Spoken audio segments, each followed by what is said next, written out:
네, 안녕하세요. 서화입니다. 예, 오랜만에 뵙습니다. 어, 제가 한국의 독립운동 그 용어에 대해서 좀 정립을 해드리겠습니다. 우리가 이승만 전 대통령 하면, 저도 예전에, 지금은 이제 초등학교라고 하지만 예전엔 국민학교였었거든요. 그 학교 그 명 자체가요. 그 그런데 우리는 이승만 전 대통령 하면은 독립운동 하신 분, 그러니까 독립군으로 알고 계세요. 근데 근데 이제 이 부분이 뭐냐면은, 제가 이걸 이그 천구 천 2016년 그 하반기부터 어원 연구를 진행하면서 동시에 이제 쪼끔 시간이 지나면서 역사 어원을 공부하다 보면 역사 공부도 같이 진행할 수밖에 없거든요. 그래서 그 진행하다 보니까 어 지금까지 이제 세월이 흘러서 왔어요. 지금 24 년도까지. 예, 16 년도 하반기부터요. 근데 이제 독립운동이라는 게 그 두 분류가 있더라고요. 저도 이걸 전혀 몰랐어요. 뭐냐면 어 대한제국이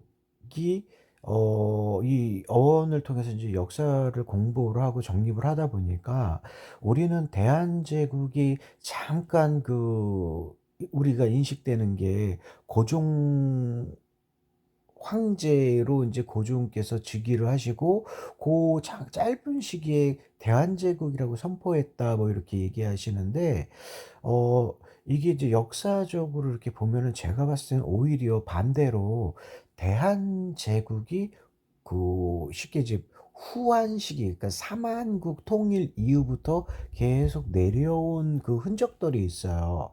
그래서 일단 이 부분은 거기까지 하고, 그래서 독립운동은 쉽게 우리가 뭐 조선이 됐던 뭐 대한제국이 됐던 그게 기존의 우리의 정보 개념이지 않습니까? 역사 개념이지 않습니까? 그럼 쉽게 여기를 옹호하는 세력, 기존의 토지주, 신하 이런 분들을 우익 또는 우파라고 합니다. 이게 정확한 역사적 해석이에요. 제가 말씀드린 게 맞습니다. 그래서 이거를 옹이하려고 하고 지키려고 하고, 그러니까 이 우익은 보수 세력일 수밖에 없는 거예요. 보수파예요. 그걸 우파라고 합니다. 우파라고 하는 거는 영어로도 정립이 돼 있는데, 이건 상위 계층을 얘기하는 거예요. 우쪽. 우리가 이걸 옛날에 어머님들이 위에 그 상의 옷을 어 웃두리라고 그러더라고요. 옷돌이 뭐 이런다고요. 이 우에 입는 옷 해 갖고 그 "옷돌이 좀 벗어라." 뭐 이러시거든요. 그래서 이게 우파라는 건 상위 계층을 얘기하는 거예요. 그럼 거기에 반대로 뭡니까? 좌파라고 그래 갖고, 이 좌파는 앉을 자예요. 앉을뱅이. 저 밑에 천한 쌍꽃, 그러니까 이제 그 귀족들이 봤을 때 그걸 좌파라고 합니다. 그러면 이 좌파는 어떻게 하겠습니까? 그 투쟁을 해서 신분 해방을 위한 투쟁도 하고, 이런 저항을 만약에 할 수가 있겠죠. 서로 반대 개념이니까. 그러니까 쉽게 하위 노예 개념이에요. 그래서 이게 뭐냐면 대한제국의 서세 동점 시기에 식민지 이런 시기, 그러니까 백인들 서구 세력들의 세상이 되다 보니까 대한제국이 계속 동쪽으로 축소되다 보니까, 이게 뭐 동서남북으로 축소되다 보니까 여기 대한제국 황권의 존립을 위해서 독립전쟁 치르신 분들이 계세요. 실제 이분들이 진짜 그 독립군들이에요. 엄청난 대지주이고 신하이고 이런 사람들입니다. 일단 이제 그래서 이제 하나가 이제 A가 성립이 됐죠, 독립군. 그러면 또 뭐냐, 그 이 대한제국은 봉건제이지 않습니까? 이게 수천 년 동안 내려온 그 봉건제를 지키기 위해서 이건 노예 제도가 있었던 시기거든요. 그래서 노비도 있고 노비 문서도 있고, 그러면 내가 만약에 노비고 내가 평민이면 여기에 그 올가미에서 벗어나서 새로운 세상, 신분 해방, 새로운 기회를 얻고자 투쟁하겠죠. 그래서 대한제국의 그 테러를 저지르고 폭탄 투척을 하고 이런 세력들이 있었는데, 이게 쉽게 농노 충돌입니다, 대부분. 그리고 이제 신분에 대한 출세를 위해서 서구 쪽에 붙어 버린, 뭐 그때 뭐 서구가 됐든 뭐 친일이 됐든 뭐 친러가 됐든 하여튼 뭐 친미가 됐든, 그러니까 대한제국에 대항하는 외세 세력, 이 사람들이 그 상당히 그 똑똑하고 개혁적인 사람들이었어요. 개혁파예요. 그래서 인제 이 사람들도 신분 해방을 위한 독립운동을 했단 말이에요. 누구한테? 대한제국한테 대항해서. 이 사람들도 이 용어 정립상 어떻게 보면 이거 독립군들이거든요. 독립을 위한. 그러니까 오늘날 대한독립 만세 이러지 않습니까? 이거는 대한제국이 독립됐다는 뜻이 아니라, 대한독립 만세는 대한제국으로부터 독립된 걸 만세한다, 이 뜻이에요. 그 이게 이제 전부 역사가 이렇게 반대로 숨겨지는데, 인제 여기까지 그 정립을 하겠습니다. 그건 이제 독립군 A와 B가 이제 두 개가 있다, 이렇게 보시면 돼요. 그래서 인제 여기에 있는 그 내용은 동영상을 그 일시정지 누르시고 요걸 한번 보십시오. 제가 이렇게 써 놓은 거예요. 써 놓은 겁니다.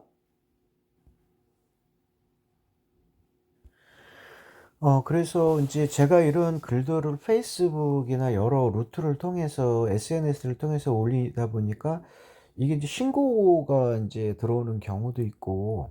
근데 저는 정확하게 아셔야 되는 게 뭐냐면, 저는 어떤 성향이 있는 사람도 아니고 어떤 종교적인 어떤 성향이나 지역적인 이런 거 전부 배제하면서 여지껏 역사 공부를 해 왔기 때문에, 이거는 순수 객관적으로 제가 이제 밝혀낸 사항을 객관적으로 올려드리는 겁니다. 다 문서가 있고 증거, 그런 자료가 있어요. 그래서 저는 어떤 지역을 지지하는 사람도 아닙니다. 그래서 그런 거를 좀 인지를 하시고 이걸 읽어 주셨으면 좋겠어요. 그래서 음 이게, 그래서 링크를 제가 이거를 이렇게 올려 놨는데, 전에 이게 삭제가 됐어요. 그래서 한 10일 정도 제한이 있어서 글도 못 올렸었고 댓글도 못 달게 되더라고요, 요즘은요. 그래서 어 여기 이거 잘 읽어 보십시오. 그 일시정지 누르시고요. 매우 중요한 부분이 있으니까. 그래서 인제 뭐냐면, 제가 그 어학과 역사 연구를 하다 보니까 그 만주 일본 간동군 참모부가, 여기서 간동군이라는 게 뭔지를 설명해 드릴게요. 원래 이 간동군이라고 그러는 건 우리가 지금 알고 있는 저 옆에 섬나라, 한반도 옆에 섬나라, 그 일본의 그 일본군 간동군을 얘기하는 게 아니에요. 원래 간동군이라고 하는 건 실록에도 나와 있고, 이게 대한제국의 그 그러니까 임금이 사시는 중앙성, 그걸 중국이라고 하는데, 그 중앙성에 마치 오늘날 경복궁이죠. 그래서 이제 그 중앙성을 기점으로 해서 가나의 동쪽에 있는 모든 그 대한제국의 부대를 간동군이라고 그랬어요, 원래는요. 그래서 이게 엄청난 대제국이 쪼개지면서 거기에 북로군정 뭐 이런 식으로 해서 북양 대군 뭐 이런 식으로 해서 이게 다 쪼개져요. 군벌이 생겨난다고요. 그 군벌이 국가가 된 사례도 있고 그래요.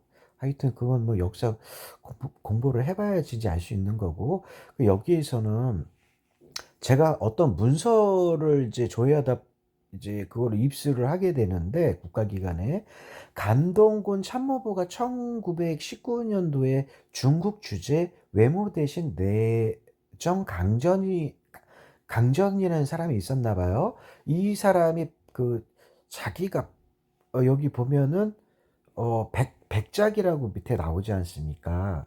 그래서 이게 엄청 높은 벼슬을 한 사람인데, 이 사람한테 만주 감동원에서 전문을 보내요. 문건을 보내요. 이 문건 해석이 돼 있는 겁니다, 이게 워드로. 그래서 이게 뭐냐면 1919 년도에 이 날짜에 제작된 문건인데, 여기에 가만히 보면은 어떤 이 발신일, 수신일까지 있지 않습니까, 기록이 정확하게. 근데 이게 어떤 일이 발생되냐면, 여기에 보면 이름 해 갖고 박강 선생님부터 여기 니콜리스크 해 갖고, 이게 러시아인 같아요. 이게 이제 대한제국으로부터 무슨 자기나 뭐 이렇게 벼슬을 받은 사람 같아요. 그래서 아무튼 여기까지 해서 지금 한 분, 둘, 셋, 넷, 다, 여, 일곱, 여덟, 아홉, 열, 열하나, 열둘, 열세, 열네, 열다, 열여, 열일곱, 열여덟, 열아홉, 스물, 스물하나. 이 외국인으로 보이는 분까지 22 명이나 되시는 분이 최상단에 기술이 되어 있어요. 기록이 되어 있어요. 근데 어 이 밑에에, 아니 대한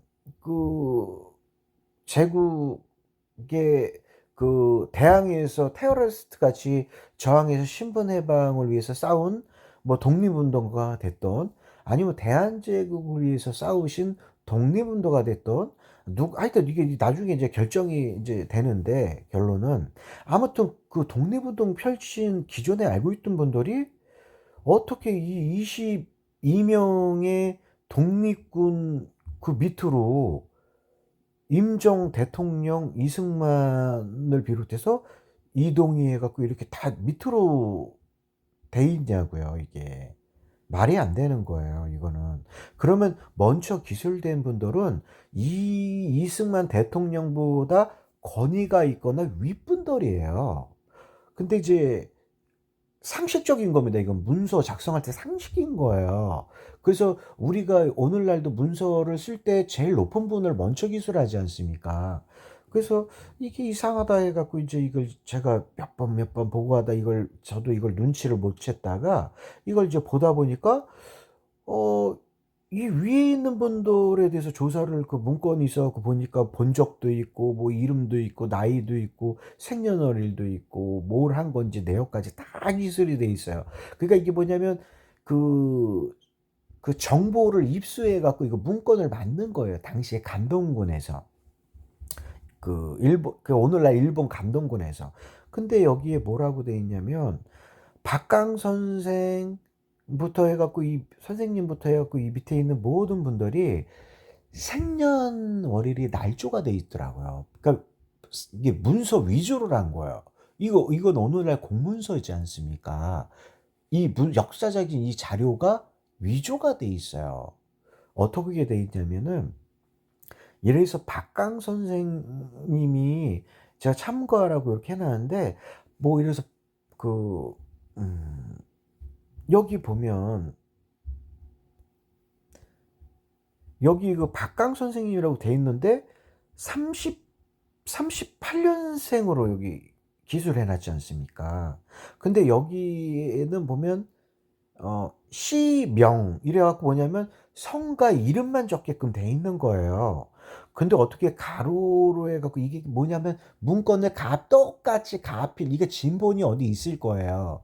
똑같이 가필해 갖고 이걸 진짜인 것 같이 누가 변주해 갖고 이걸 기록 문서로 보관만 해 놓은 거예요, 쉽게.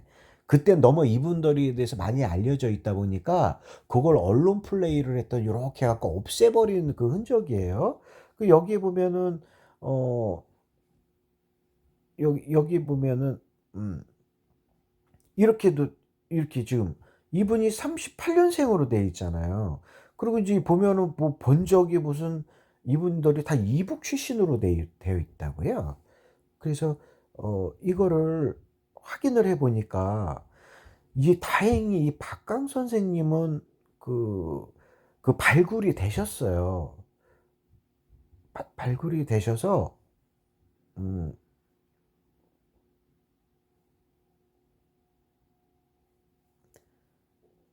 여기에 보면 그 1938 년생으로 날조로 인제 돼서 이분을 조회하다 보니까 이렇게 나와요.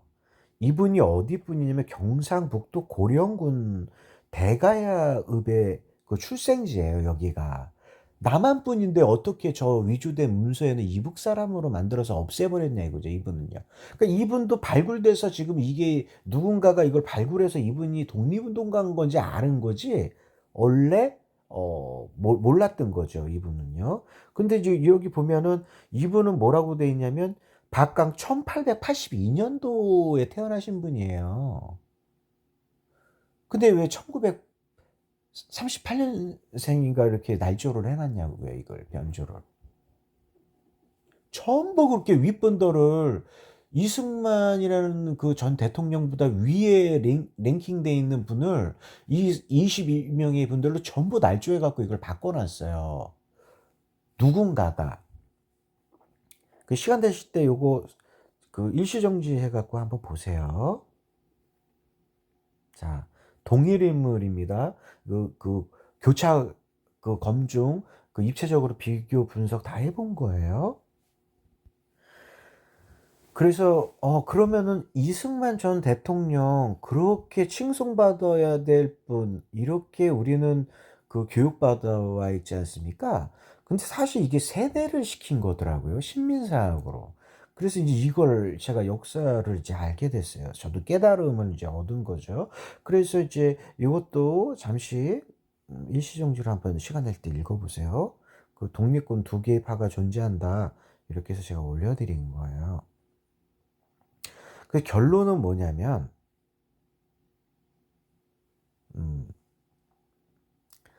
이승만 대통령에 대해서 인제 전에 해 갖고 이제 실록에도 이제 올려 놓은 것도 있고 인제 이런데 그 이제 이모 이름을 좀 말씀드릴 수는 없어 갖고 이모 선생님께서도 이 실록에 있는 거를 이걸 발굴을 발췌를 하셔서 이제 정보도 인제 제공해 주시고 인제 그러셨습니다. 그래서 이거 이제 좀 오래된 그때 역사 공부할 때 이제 일이었었는데 이승만 전 대통령은 조선왕조 실록에 태영 백대와 종신형을 선고받아 감옥에 갑니다.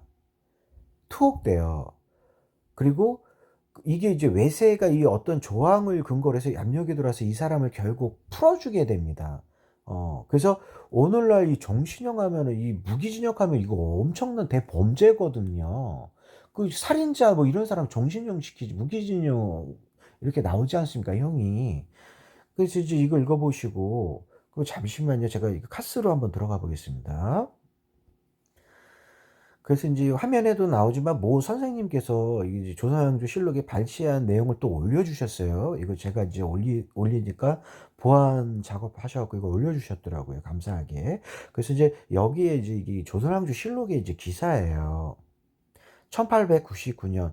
그래서 우리가 독립운동은 1900년 뭐 3.1 운동 해 갖고 그때부터 했다고 그랬는데 이게 전부 가짜 거짓말입니다. 왜냐면 이미 다 정립해서 친일파가 다 차지하고 있는데 그때 무슨 독립운동을 치릅니까? 말도 안 되는 거고요. 그거 뭐야 해방운동입니다, 해방. 대한제국으로부터 "독립 만세! 신분해방! 감옥에 있는 사람 다 풀어 줘. 만세!" 이러고 뛰쳐나오는 겁니다. 그래서 그걸 흑백 사진을 찍고 이걸 다 연출시킨 거예요. 그래서 어차피 요거는 내가 이제 좌우 잘한 거 못한 거 각각 이렇게 설명을 해 드릴게요. 그래서 여기 이것도 시간 될 때 일시정지해 갖고 한번 보세요. 올려 드리겠습니다.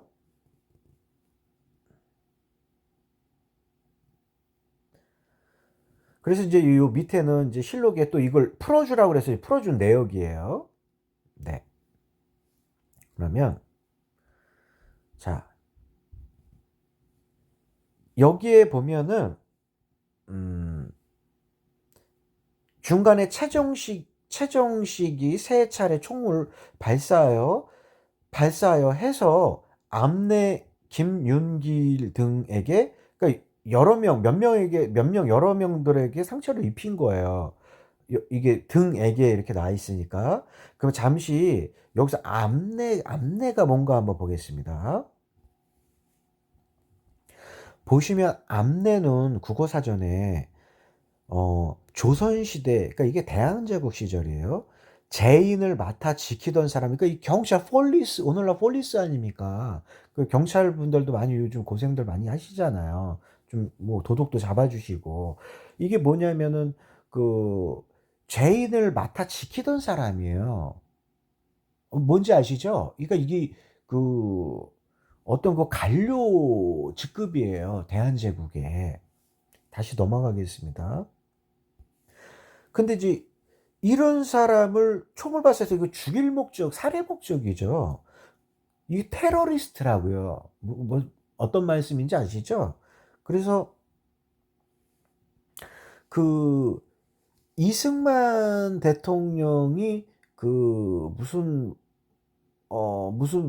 그 양녕대군인가 뭐 어디 뭐 후손이라고 그랬는데, 제가 봤을 때 100% 이거 전부 가짜입니다 이거. 그래서 제가 이게 왜 가짜인지 이게 말씀을 드릴게요 잠깐.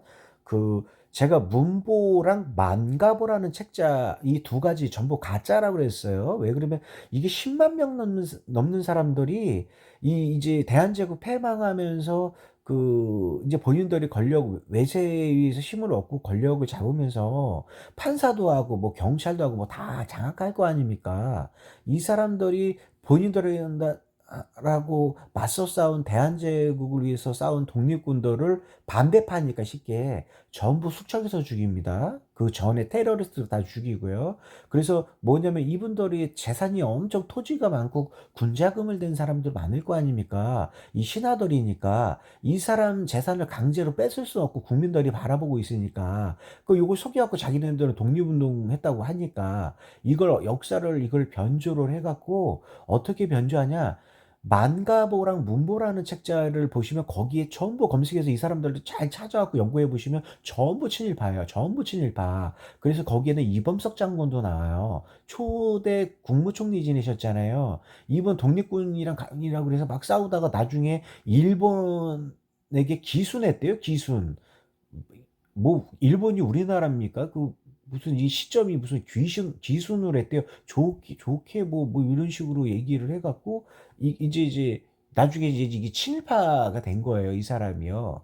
그래서 아무튼 친일파지 않습니까? 그래서 이게 뭐냐면 이게 다 전복되는 뭐 이런 스토리예요. 그래서 거기에 뭐 그거를 비롯해서 제가 연구하고 검색하고 찾아본 바로는 대부분이 다 친일파입니다.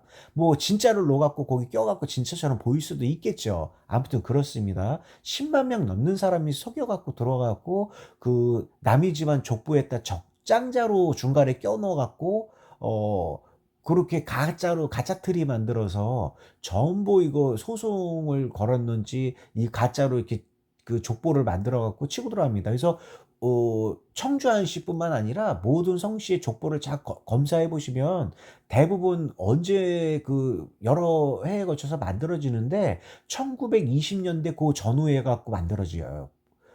왜 대한제국 패망하고 대한제국의 산물인 족보가 왜 갑자기 만들어지냐? 재산 적장자로 넣어 갖고 차단하려고 전부 작업 들어갑니다. 오늘날 그래서 100년 넘게 엄청 많은 토지 100년 넘게 팔아먹으면서 종종을 차지하고 있으면서 이렇게 해 갖고 지금도 숨어 있는 사람들 엄청 많습니다. 잘 연구해 보세요. 변호사님, 판사계 그쪽 이제 판사님들 그쪽에 이제 부흥의 시대가 이제 도래할 수가 있습니다. 이 소송 뭐 그냥 줄 소송 날 수도 있어요. 다 이제 거기 적장자 집안 죽어나갔거나 이제 대한제국 패망했듯이 이 사람들도 이제 팽이당했을 수도 있어요. 그래서 이제 전혀 모르고 있어요. 이런 거 연구해 보시면 이거 엄청난 이 비즈니스가 될 수가 있습니다. 그래서 여기 이승만 대통령 보면은 맨 하단에 뭐 "이승만은 조문의 위종자율에 비추어", 위종자라고 여기 아예 명시가 되어 있어요. 이거 아주 잡종 새끼입니다. 이거 잡종 새끼예요. 대한민국의 입장에서는. 물론 이분이 잘한 게 있어요. 뭘 잘했냐?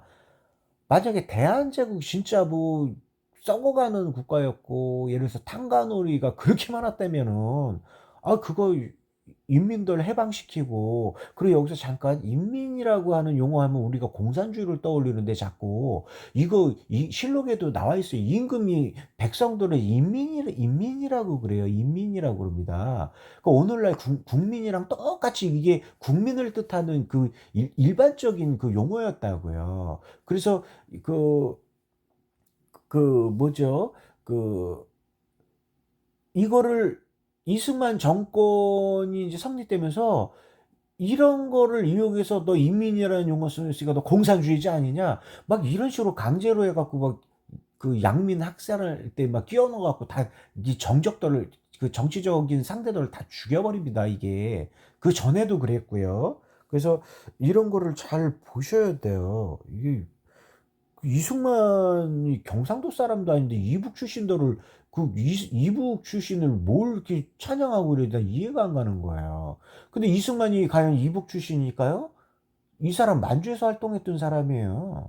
그래서 보통 만주에서 간동군이나 이런 사람들이 이제 폐지되면서 이 남하에서 내려오는데, 이런 사람들이 만주에서 내렸다면 이게 친일적이 드러나니까 뭐라고 스토리를 바꾸냐면 이북 출신으로 만들어요.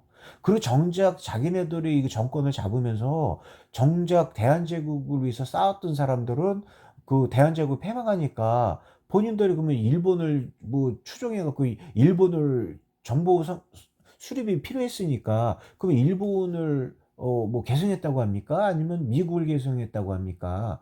이 사람이 결론은 대한제국 조선을 계승했다고 할 거 아닙니까? 그래서 대한제국에서 황제가 없어졌으니까 제자를 팽이시키고 민자를 백성민자 집어넣어서 대한제국이 대한민국으로 바뀌어 버린 거예요. 그래서 이제 그런 거 정확하게 아셔야 됩니다. 그래서 어 이 사람들이 그러니까 인제 정체성은 찾아야 되니까 교묘하게 그 흔적들이 남아 있으니까 아까 그 윗분들을 팽이시켜서 이북 출신으로 이렇게 만들어서 다 없애 버려요. 그러면 이제 이게 뭐냐면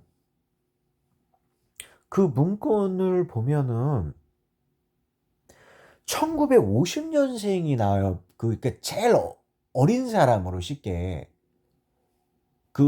1950 년 그러면 1919년 문건에 어떻게 태어나지도 않은 어 이게 1950 년생이 있을 수 있냐 이거죠. 그러면 이 문건은 누가 조작했을 가능성이 날조했을 가능성이 높냐?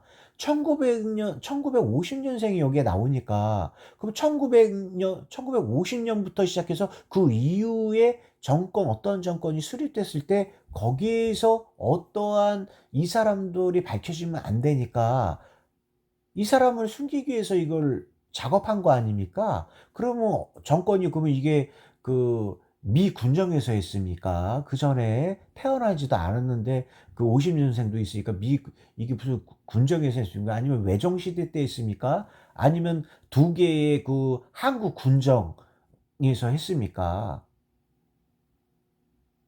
연관성이 없어요.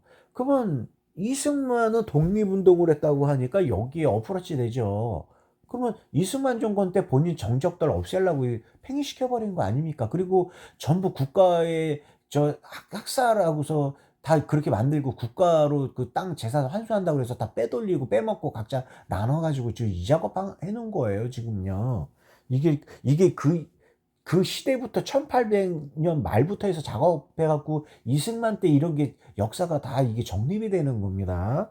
그래서 이거 한번 다 읽어 보세요. 시간이 안 돼 갖고 지금 이거 다 올려 드리고 싶은데, 이거 제 카카오 스토리 타고 들어오시면 이거 저 다 볼 수가 있으세요.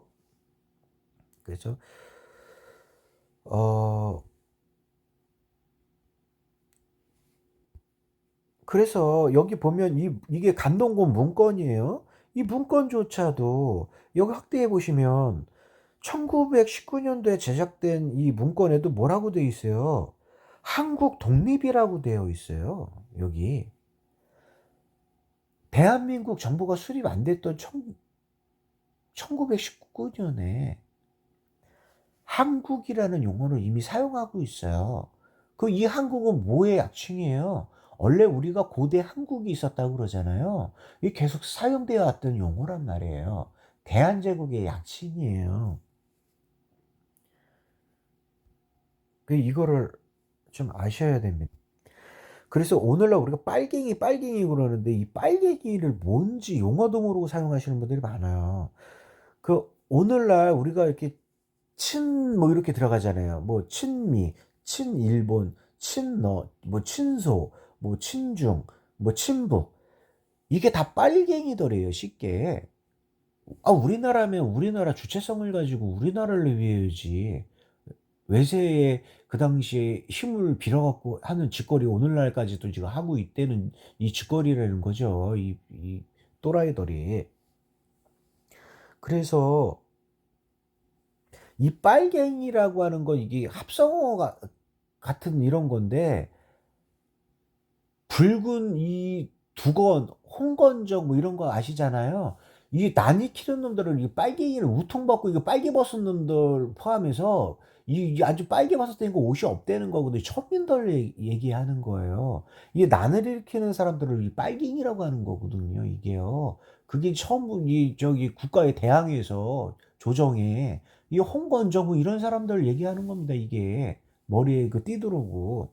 그래서 그거 하면 막 투쟁한다고 그러잖아요, 오늘날도. 그게 빨갱이에요. 그 빨갱이가 이게 북한 빨갱이만 있는 게 아니라 저희 중국에 달라붙으면 이게 중국 빨갱이 새끼들이고, 친북하면은 이게 뭐예요, 이게. 북한 빨갱이 새끼예요. 이건 스파이들입니다. 이거 사형시켜야 되는 거예요. 이거 우리 국수주의로 가도 이게 모자랄 판인데, 이게 우리 대한민국이 이게 분열돼 갖고, 이거 친미로 가도 이거 빨갱이고, 친일로 가도 빨갱이인 거예요. 친소로 가도 이 소련, 무슨 러시아 빨갱이가 되는 겁니다. 정확하게 용어를 아시고 이걸 사용을 하셔야지. 특히 정치하시는 분들,